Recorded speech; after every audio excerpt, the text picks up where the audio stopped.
नमस्कार दोस्तों, आप सभी को एक और नए ऑडियो में स्वागत है। भारतीय राजनीति। दिल्ली राष्ट्रीय राजधानी क्षेत्र शासन संशोधन अधिनियम 2021। टैग्स सामान्य अध्ययन 2 सहकारी संघवादक वर्ना की भूमिका। चर्चा में क्यों? हाल ही में राजधानी दिल्ली के उपराज्यपाल की शक्तियों को बढ़ाने संबंधी दिल्ली राष्ट्रीय राजधानी क्षेत्र शासन संशोधन अधिनियम government of national capital territory of Delhi amendment act 2021 लागू कर दिया गया है।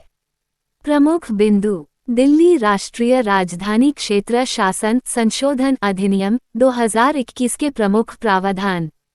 यह अधिनियम वर्ष 1991 के अधिनियम की धारा 21, 24, 33 और 44 में संशोधन करता है। इसके तहत दिल्ली राष्ट्रीय राजधानी क्षेत्र में सरकार का आशय उपराज्यपाल से होगा। यह अधिनियम उन मामलों में भी उपराज्यपाल को विवेकाधीन अधिकार देता है जिन मामलों में दिल्ली की विधानसभा को कानून बनाने का अधिकार प्राप्त है।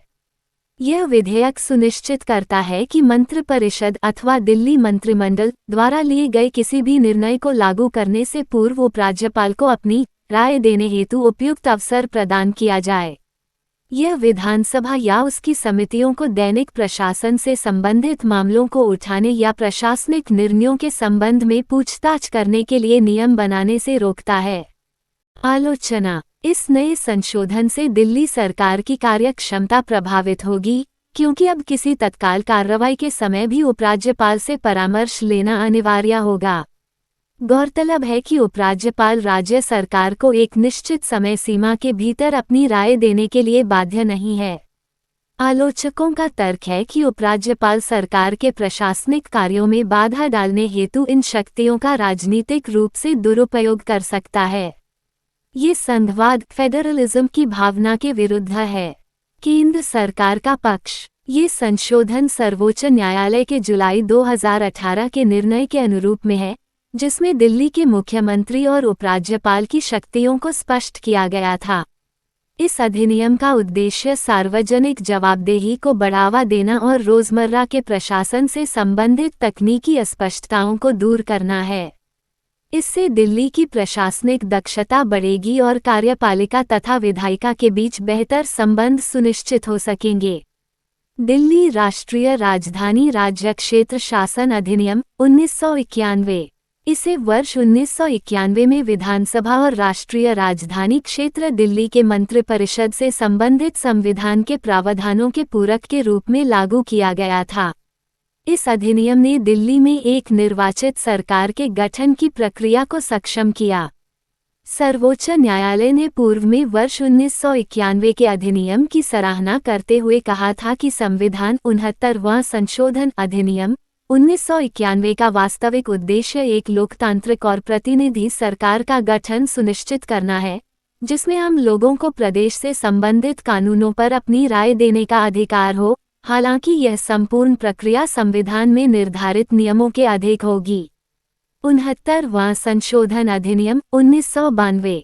इस संशोधन के द्वारा संविधान में 2 नए अनुच्छेद 239AA और 239AB जोड़े गए, जिसके अंतर्गत केंद्र शासित प्रदेश दिल्ली को विशेष दर्जा दिया गया।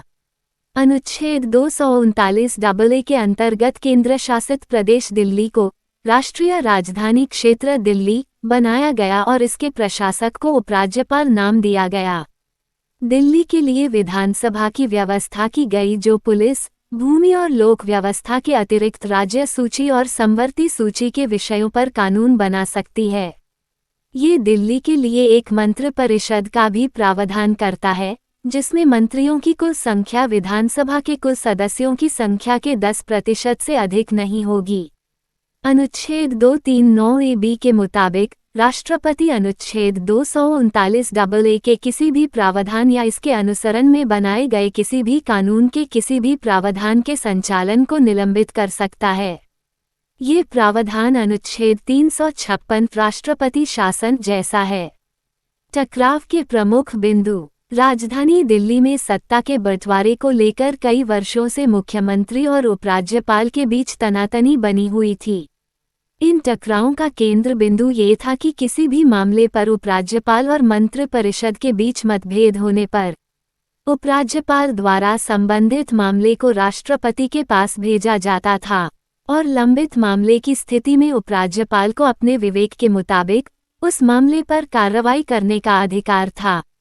सर्वोच्च न्यायालय का निर्णय। दिल्ली सरकार बनाम भारत संघ और अन्य 2018 वाद में सर्वोच्च न्यायालय ने कहा था कि सरकार अपने निर्णयों पर उपराज्यपाल की सहमति लेने के लिए बाध्य नहीं है।